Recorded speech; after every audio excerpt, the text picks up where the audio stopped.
Olá, seja bem-vindo, seja bem-vinda a mais um vídeo aqui no canal Ouvido Mágico. Antes de começar a história, quero pedir para você, que ainda não é inscrito, que se inscreva no canal e deixe o like. E compartilha também com aquelas pessoas que você acha que podem gostar desse tipo de conteúdo. Então, boa história!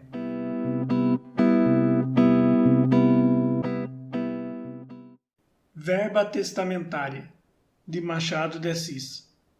Item é minha última vontade que o caixão em que meu corpo houver de ser enterrado seja fabricado em casa de Joaquim Soares, à Rua da Alfândega.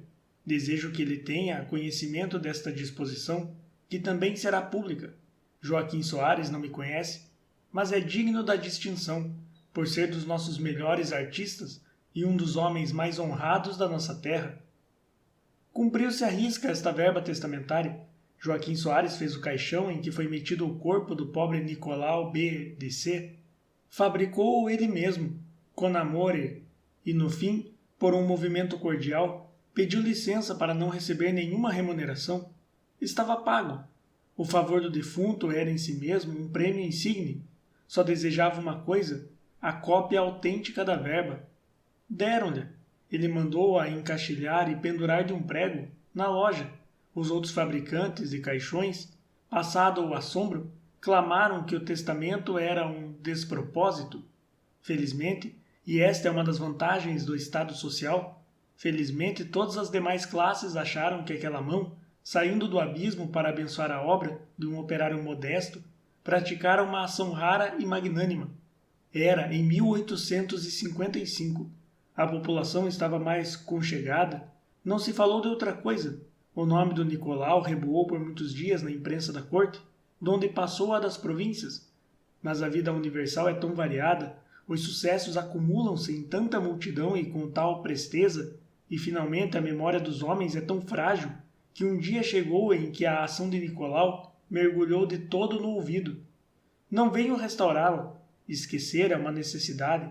A vida é uma lousa em que o destino, para escrever um novo caso, precisa apagar o caso escrito, obra de lápis e esponja. Não venho restaurá-la. Há milhares de ações tão bonitas ou ainda mais bonitas do que a do Nicolau e comidas do esquecimento. Venho dizer que a verba testamentária não é um efeito sem causa.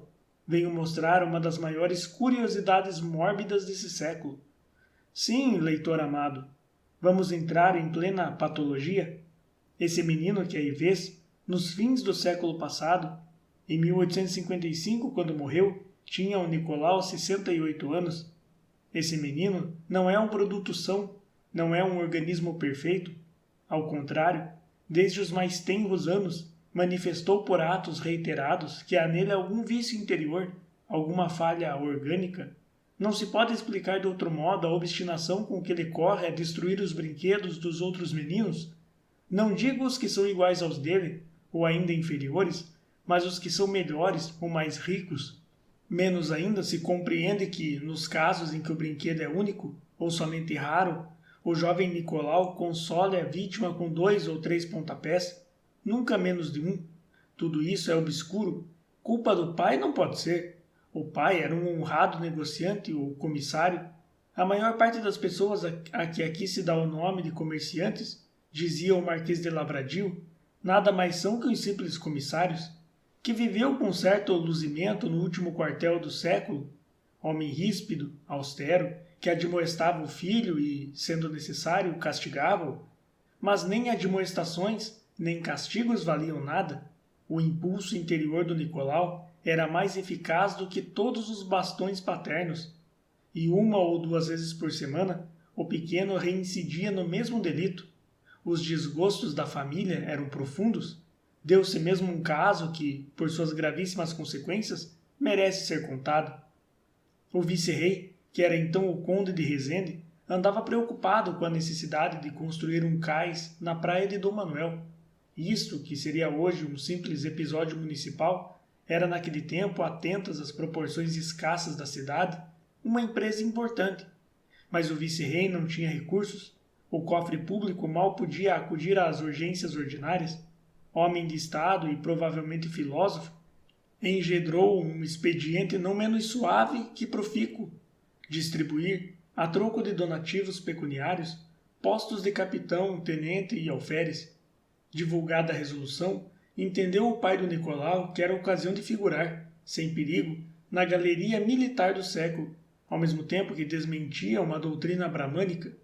Com efeito, está nas leis de Manu que dos braços de Brahma nasceram os guerreiros e do ventre os agricultores e comerciantes. O pai do Nicolau, adquirindo o despacho de capitão, corrigia esse ponto da anatomia gentílica. Outro comerciante, que com ele competia em tudo, embora familiares e amigos apenas teve notícia do despacho, foi também levar a sua pedra ao cais. Desgraçadamente, o despeito de ter ficado atrás alguns dias, sugeriu-lhe um arbítrio de mau gosto, e no nosso caso, funesto. Foi assim que ele pediu ao vice-rei outro posto de oficial do cais, tal era o nome dado aos agraciados por aquele motivo, para um filho de 7 anos. O vice-rei hesitou, mas o pretendente, além de duplicar o donativo, meteu grandes empenhos, e o menino saiu nomeado alferes. Tudo ocorreu em segredo. O pai de Nicolau só teve notícia do caso no domingo próximo, na igreja do Carmo, ao ver os dois, pai e filho, vindo o menino com uma fardinha que, por galanteria, lhe meteram no corpo. Nicolau, que também ali estava, fez-se lívido. Depois, num ímpeto, atirou-se sobre o jovem alferes e rasgou-lhe a farda, antes que os pais pudessem acudir. Um escândalo, o rebuliço do povo, a indignação dos devotos, as queixas do agredido, interromperam por alguns instantes as cerimônias eclesiásticas. Os pais trocaram algumas palavras acerbas, fora, no adro, e ficaram brigados para todo sempre. Este rapaz há de ser a nossa desgraça, bradava o pai de Nicolau, em casa, depois do episódio. Nicolau apanhou então muita pancada, curtiu muita dor, chorou, soluçou, mas de emenda, coisa nenhuma. Os brinquedos dos outros meninos não ficaram menos expostos. O mesmo passou a acontecer às roupas. Os meninos mais ricos do bairro não saíam fora, senão com as mais modestas vestimentas caseiras, único modo de escapar às unhas de Nicolau. Com o andar do tempo, estendeu ele a aversão às próprias caras, quando eram bonitas ou tidas como tais. A rua em que ele residia contava um sem número de caras quebradas, arranhadas, conspurcadas. As coisas chegaram a tal ponto que o pai resolveu trancá-lo em casa durante uns 3 ou 4 meses. Foi um paliativo e, como tal, excelente. Enquanto durou a reclusão, Nicolau mostrou-se nada menos que angélico. Fora daquele cestro mórbido, era meigo, dócil, obediente, amigo da família, pontual nas rezas. No fim dos 4 meses o pai soltou-o. Era tempo de o meter com um professor de leitura e gramática. Deixe-o comigo, disse o professor. Deixe-o comigo e com esta... Apontava para a palmatória. Com esta, é duvidoso que ele tenha vontade de maltratar os companheiros. Frívolo. 3 vezes frívolo, professor. Sim, não há dúvida que ele conseguiu poupar os meninos bonitos e as roupas vistosas, castigando as primeiras investidas do pobre Nicolau. Mas em que é que este sarou da moléstia? Ao contrário, obrigado a conter-se, a engolir o impulso, padecia dobrado, fazia-se mais lívido, com reflexos de verde e bronze. Em certos casos, era compelido a voltar os olhos ou fechá-los para não arrebentar, dizia ele. Por outro lado, se deixou de perseguir os mais graciosos ou melhor adornados, não perdoou aos que se mostravam mais adiantados no estudo, espancava-os, tirava-lhes os livros e lançava-os fora, nas praias ou no mangue. Rixas, sangue, ódios, tais eram os frutos da vida para ele, além das dores cruéis que padecia e que a família teimava em não entender. Se acrescentarmos que ele não pôde estudar nada seguidamente, mas a trancos e mal, como os vagabundos comem, nada fixo, nada metódico, teremos visto alguma das dolorosas consequências do fato mórbido, oculto e desconhecido. O pai, que sonhava para o filho a universidade, vendo-se obrigado a estrangular mais essa ilusão, esteve prestes a amaldiçoá-lo. Foi a mãe que o salvou. Saiu um século, entrou outro, sem desaparecer a lesão do Nicolau. Morreu-lhe o pai em 1807 e a mãe em 1809. A irmã casou com o médico holandês 13 meses depois. Nicolau passou a viver só. Tinha 23 anos. Era um dos petimetres da cidade, mas um singular petimetre, que não podia encarar nenhum outro, ou fosse mais gentil de feições, ou portador de algum colete especial, sem padecer uma dor violenta, tão violenta que o obrigava às vezes a trincar o beiço até deitar sangue.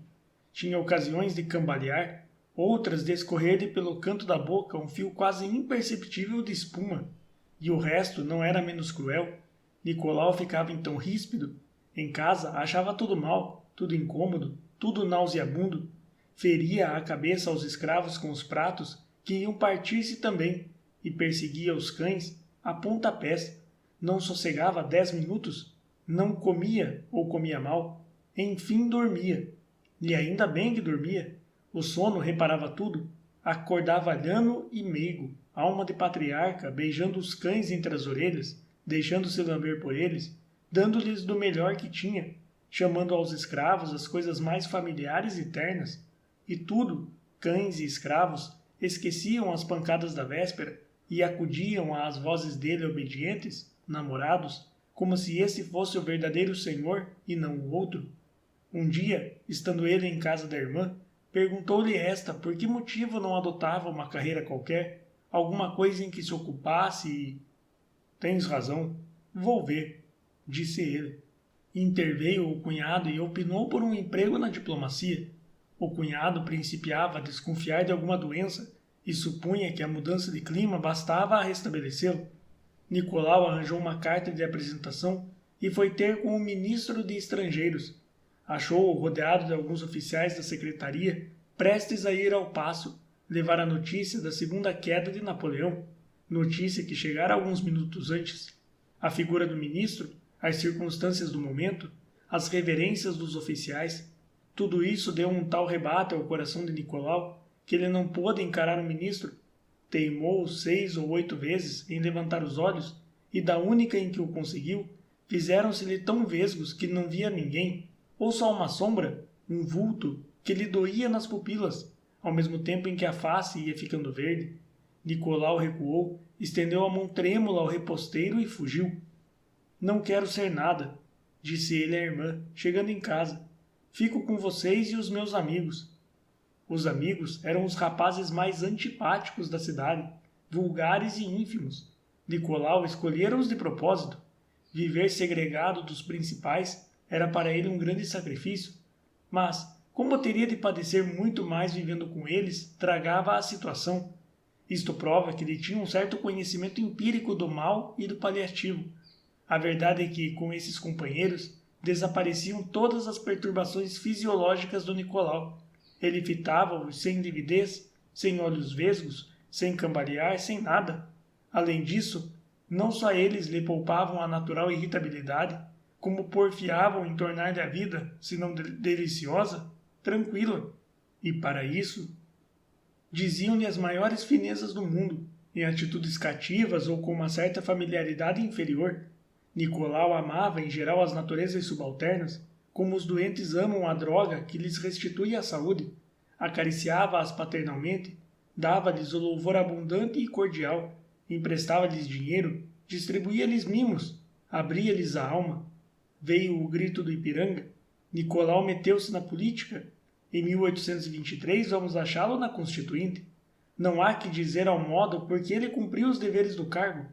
Íntegro, desinteressado, patriota, não exercia de graça essas virtudes públicas, mas à custa de muita tempestade moral. Pode-se dizer, metaforicamente, que a frequência da Câmara custava-lhe sangue precioso. Não era só porque os debates lhe pareciam insuportáveis, mas também porque lhe era difícil encarar certos homens, especialmente em certos dias. Montezuma, por exemplo, parecia-lhe balofo, Vergueiro maçudo, os Andradas execráveis. Cada discurso, não só dos principais oradores, mas dos secundários, era para Nicolau um verdadeiro suplício, e não obstante, firme, pontual. Nunca a votação o achou ausente, nunca o nome dele soou sem eco pela augusta sala. Qualquer que fosse o seu desespero, sabia conter-se e pôr a ideia da pátria acima do alívio próprio. Talvez aplaudisse in petto o decreto da dissolução. Não afirmo. mas há bons fundamentos para crer que o Nicolau, apesar das mostras exteriores, gostou de ver dissolvida a Assembleia, e se essa conjectura é verdadeira, não menos o será esta outra, que a deportação de alguns dos chefes constituintes, declarados inimigos públicos, veio aguar-lhe aquele prazer. Nicolau, que padecera com os discursos deles, não menos padeceu com o exílio, posto lhes desse um certo relevo, se ele também fosse exilado. Você podia casar, mano, disse-lhe a irmã. Não tenho noiva. Arranjo-lhe uma. Valeu? Era um plano do marido. Na opinião deste, a modéstia do Nicolau estava descoberta. Era um verme do baço que se nutria da dor do paciente, isto é, de uma secreção especial produzida pela vista de alguns fatos, situações ou pessoas. A questão era matar o verme, mas, não conhecendo nenhuma substância química própria a destruí-lo, restava o recurso de obster a secreção, cuja ausência daria igual resultado. Portanto, urgia casar o Nicolau com alguma moça bonita e prendada, separá-lo do povoado, metê-lo em alguma fazenda, para onde levaria a melhor baixela, os melhores trastes, os mais reles amigos, e etc. Todas as manhãs, continuou ele, receberá o Nicolau um jornal que vou mandar imprimir com o único fim de lhe dizer as coisas mais agradáveis do mundo, e dizê-las nominalmente, recordando os seus modestos, mas profícuos trabalhos de constituinte, e atribuindo-lhe muitas aventuras namoradas, agudezas de espírito, rasgos de coragem. Já falei ao almirante holandês para consentir que, de quando em quando, vá ter com o Nicolau alguns dos nossos oficiais, dizer-lhe que não podia voltar para a Haia sem a honra de contemplar um cidadão tão eminente e simpático, em que se reúnem qualidades raras e, de ordinário, dispersas. Você, se puder alcançar de alguma modista, a Gudin, por exemplo, que ponha o nome de Nicolau em um chapéu ou mantelete, ajudará muito a cura de seu mano. Cartas amorosas anônimas, enviadas pelo correio, são um recurso eficaz. Mas comecemos pelo princípio, que é casá-lo. Nunca um plano foi mais conscienciosamente executado. A noiva escolhida era a mais esbelta, ou uma das mais esbeltas da capital. Casou-os o próprio bispo. Recolhido à fazenda, foram com ele somente alguns de seus mais triviais amigos. Fez-se o jornal, mandaram-se as cartas, peitaram-se as visitas. Durante 3 meses tudo caminhou às 1000 maravilhas. Mas a natureza, apostada em lograr o homem, mostrou ainda desta vez que ela possuía segredos inopináveis. Um dos meios de agradar ao Nicolau era elogiar a beleza, a elegância e as virtudes da mulher, mas a moléstia caminhara, e o que parecia remédio excelente foi simples agravação do mal. Nicolau, ao fim de certo tempo, achava ociosos e excessivos tantos elogios da mulher, e bastava isto a impacientá-lo, e a impaciência a produzir-lhe a fatal secreção. Parece mesmo que chegou ao ponto de não poder encará-la muito tempo, e a encará-la mal. Vieram algumas rixas que seriam o princípio de uma separação, se ela não morresse daí a pouco. A dor do Nicolau foi profunda e verdadeira, mas a cura interrompeu-se logo, porque ele desceu ao Rio de Janeiro, onde o vamos achar, tempos depois, entre os revolucionários de 1831. Conquanto pareça temerário dizer as causas que levaram o Nicolau para o campo da aclamação, na noite de 6 para 7 de abril, penso que não estará longe da verdade quem supuser que foi o raciocínio de um ateniense célebre e anônimo. Tanto os que diziam bem como os que diziam mal do imperador tinham enchido as medidas ao Nicolau.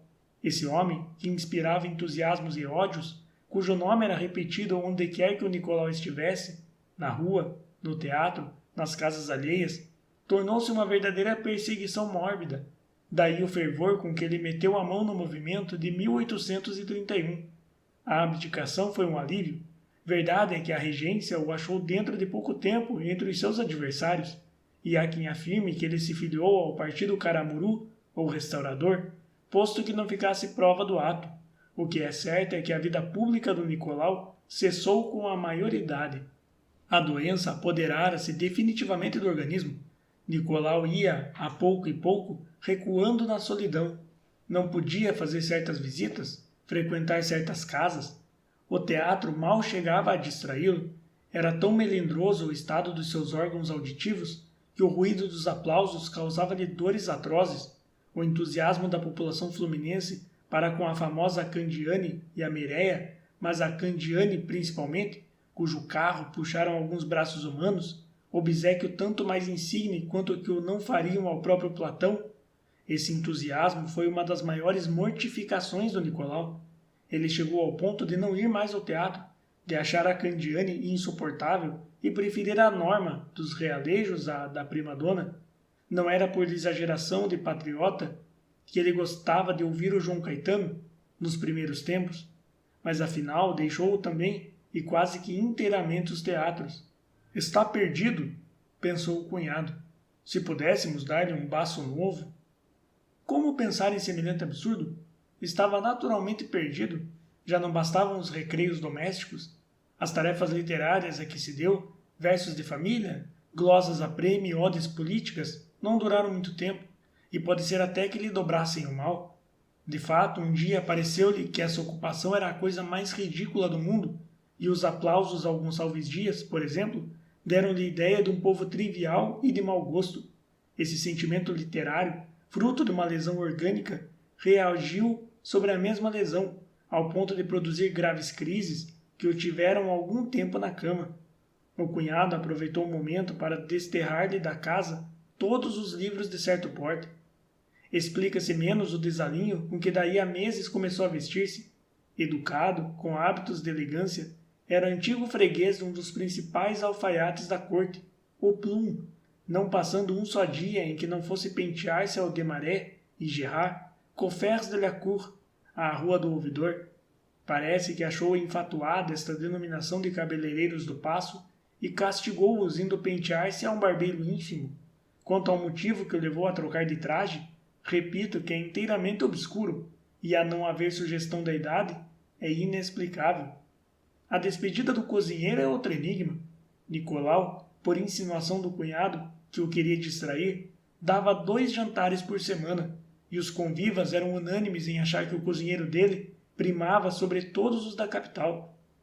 Realmente os pratos eram bons, alguns ótimos, mas o elogio era um tanto enfático, excessivo, para o fim justamente de ser agradável ao Nicolau, e assim aconteceu algum tempo. Como entender, porém, que um domingo, acabado o jantar que fora magnífico, despedisse ele um varão tão insigne, causa indireta de alguns dos seus mais deleitosos momentos na terra? Mistério impenetrável. Era um ladrão, foi a resposta que lhe deu ao cunhado.